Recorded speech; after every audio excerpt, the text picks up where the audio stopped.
नमस्कार दोस्तों। आज हम डिस्कस करेंगे मटेरियल एंड मेटलर्जी का जो मैकेनिकल इंजीनियरिंग में फोर्थ सेमेस्टर में आता है सब्जेक्ट। ये छठा चैप्टर है हमारा प्लास्टिक। इंजीनियरिंग प्लास्टिक के बारे में आज हम डिस्कस करेंगे। तो सबसे पहले हम डिफ़ाइन करते हैं कि प्लास्टिक होता क्या है। What is plastic. प्लास्टिक जो वर्ड है वो ग्रीक वर्ड से बना है, मतलब कि प्लास्टिकोस। प्लास्टिक का मतलब क्या है, प्लास्टिकोस।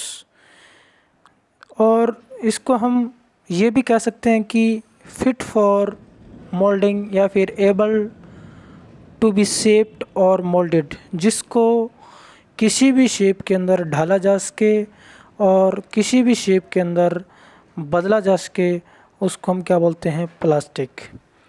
अगर हम इसकी डेफिनेशन की बात करें कि प्लास्टिक होता क्या है, तो सबसे पहले जो इंजीनियरिंग प्लास्टिक है वो एक सिंथेटिक ऑर्गेनिक मटेरियल है। इसके अंदर जब हम हीट का और प्रेशर का यूज़ करते हैं प्लास्टिक के ऊपर, तो जो प्लास्टिक है वो हमारा किसी भी डिजायर्ड शेप के अंदर कन्वर्ट हो जाता है। हीट का मेन कारण यहाँ पे क्या रहता है कि हीट के थ्रू हम इस प्लास्टिक को मेल्ट कर सकते हैं और with the help of pressure we can convert into any desired shape.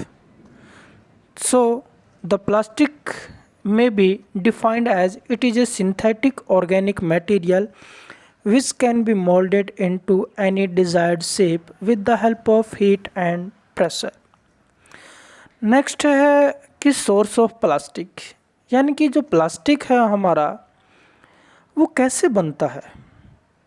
देखिए हमारे पास दो सोर्सेज हैं, पहला है नेचुरल सोर्सेज और दूसरा है सिंथेटिक सोर्सेज। अगर हम बात करते हैं नेचुरल सोर्सेज की, यानी कि हमारे पास जो नेचुरल सोर्सेज हैं प्लास्टिक को बनाने के लिए, जैसे कि प्लांट्स, एनिमल्स, इंसेक्ट यानी कि कीड़े मकोड़े, ट्रीज़। अगर हम बात करते हैं सिंथेटिक सोर्सेज की प्लास्टिक को बनाने के लिए, तो जैसे कि crude oil, coal and natural gases. तो जो हमारे प्लांट्स हैं, प्लांट से हम सेलुलोज एक्सट्रैक्ट करते हैं, ट्री से हम लैटेक्स या फिर एम्बर या फिर रेजिन एक्सट्रैक्ट करते हैं। एनिमल के जो हॉर्न यानी कि सींग या फिर मिल्क, उससे हम ग्लू बनाते हैं। और जो इंसेक्ट कीड़े मकोड़े होते हैं उनसे हम पॉलिश बनाते हैं, प्लास्टिक की पॉलिश बनाते हैं। तो these are the main source of plastics through which we can made the plastics. Next is property of plastic. Plastics की कुछ एक ऐसी प्रॉपर्टी होती है, बाकी जैसे कि मटेरियल्स जो हमारे अलग मेटल्स हैं उनकी कुछ अलग प्रॉपर्टी होती है, तो प्लास्टिक की भी हमारे पास कुछ एक प्रॉपर्टीज़ हैं। तो सबसे पहले हम ये कहना चाहेंगे कि प्लास्टिक को ज़्यादातर हम डेली लाइफ के अंदर हम देखते होंगे, घरों के अंदर टॉयज़ है या फिर और भी जो इलेक्ट्रॉनिक का जो भी सामान है या फिर किचन के अंदर जो भी आपके सामान है, ठीक है। और अगर आपका मोबाइल के पार्ट्स की बात करें या फिर मोबाइल की एसेसरीज़ की बात करें या फिर एनी अदर, चाहे वो ऑटोमोबाइल के अंदर हो, चाहे वो एनी इंजीनियरिंग इंडस्ट्रीज़ के अंदर प्लास्टिक का यूज़ होता है। तो इसलिए इसकी कुछ एक अलग प्रॉपर्टीज़ होती है। सबसे पहले कि जो प्लास्टिक है वो हमारे लाइट इन वेट है, बहुत ही हल्के होते हैं।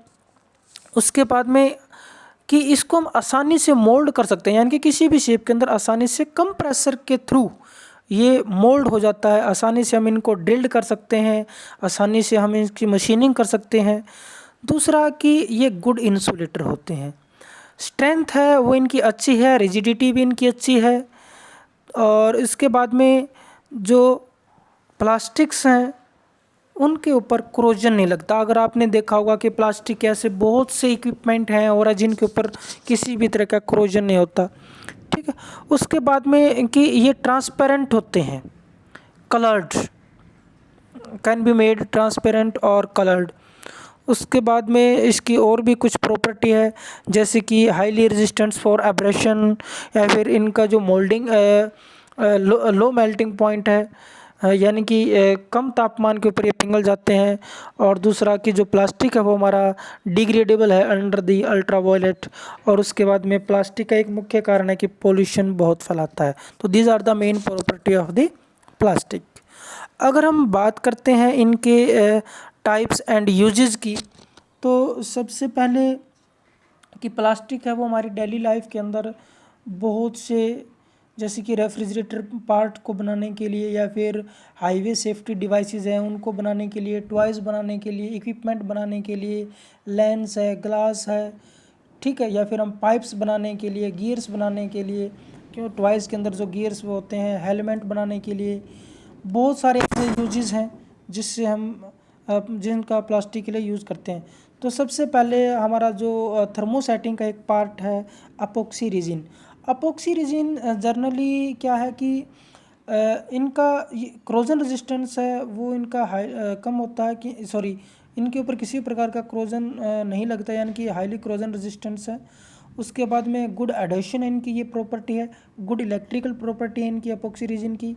जनरली हम इनको इलेक्ट्रिकल मोल्डिंग, शिंक या फिर हम कोटिंग के लिए जनरली यूज़ करते हैं। दूसरा जो टाइप्स है वो है इथाइल विनाइल एसिटिलेट। जनरली सोलर जो पैनल आपने देखे होंगे वो इसी मटेरियल के बने होते हैं। उसके बाद में है ईपीएस, जिसका मेन नाम है expanded polystyrene.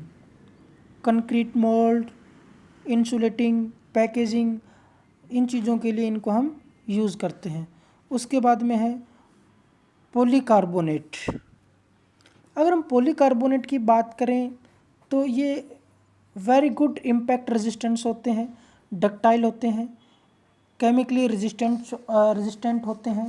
Helmet, lens, globes या फिर फोटोग्राफिक फिल्म का जो बेस है वो बनाने के लिए हम इनको यूज़ करते हैं। अगर हम बात करते हैं पॉलिस्टर की, पॉलिस्टर एक थर्मोसेटिंग का ही पार्ट है जिसको हम क्लैडिंग पैनल बनाने के लिए, सिंक सरफेस कोटिंग के लिए, एफआरपी ब्रिज सेक्शन के लिए बनाने के लिए हम इनको यूज़ करते हैं पॉलिस्टर। उसके बाद में पॉलीथिलीन, सभी को पता है पॉलीथिलीन के बारे में। Chemically resistance, highly chemically resistance, electrical insulator, ये इनकी प्रॉपर्टी होती है। जो बोटल्स बनाने के लिए, टॉयज़ बनाने के लिए, बैटरी के पार्ट, आइस ट्रे, ये बनाने के लिए हम इनको जनरली यूज़ करते हैं, जो आपने देखा होगा। उसके बाद में है पॉलीआइसोब्यूटाइलिन, पीआईबी, ग्लेजिंग सीलेंट के लिए, वाटरप्रूफ मेम्ब्रेन्स बनाने के लिए हम इनको जनरली यूज़ करते हैं। Polypropylene, sound insulating material, water pipes, waste pipe, ये बनाने के लिए हम इनको यूज़ करते हैं। पॉलीयूरेथीन, सीलांट कंक्रीट जॉइंट, ये चीज़ बनाने के लिए हम इनको यूज़ करते हैं। उसके बाद में पीवीसी, जो मोस्ट इम्पोर्टेंट है, कई बार पेपर के अंदर भी आता है कि what is the full form of PVC. तो पीवीसी का पूरा नाम है पॉलीविनाइल क्लोराइड। ध्यान से सुनिए, पॉलीविनाइल क्लोराइड। जनरली हम इनको जो पाइप्स, इलेक्ट्रिक वायर, इंसुलेटर और फोनग्राफ, रिकॉर्ड वगैरह वगैरह बनाने के लिए हम इनको यूज़ करते हैं। उसके बाद में रबड़ इज़ आल्सो ए प्लास्टिक। रबड़, बेयरिंग, ब्रिज बेयरिंग, फ्लोरिंग, ये चीज़ बनाने के लिए हम इनको यूज़ करते हैं। तो ये था प्लास्टिक और उसकी कुछ एक प्रॉपर्टी के बारे में, और प्लास्टिक कहाँ कहाँ पे यूज़ होता है उसके बारे में। नेक्स्ट क्लास में हम डिस्कस करेंगे प्लास्टिक कितने प्रकार के होते हैं और कहाँ कहाँ पे इनको यूज़ करते हैं। थैंक यू सो मच, धन्यवाद।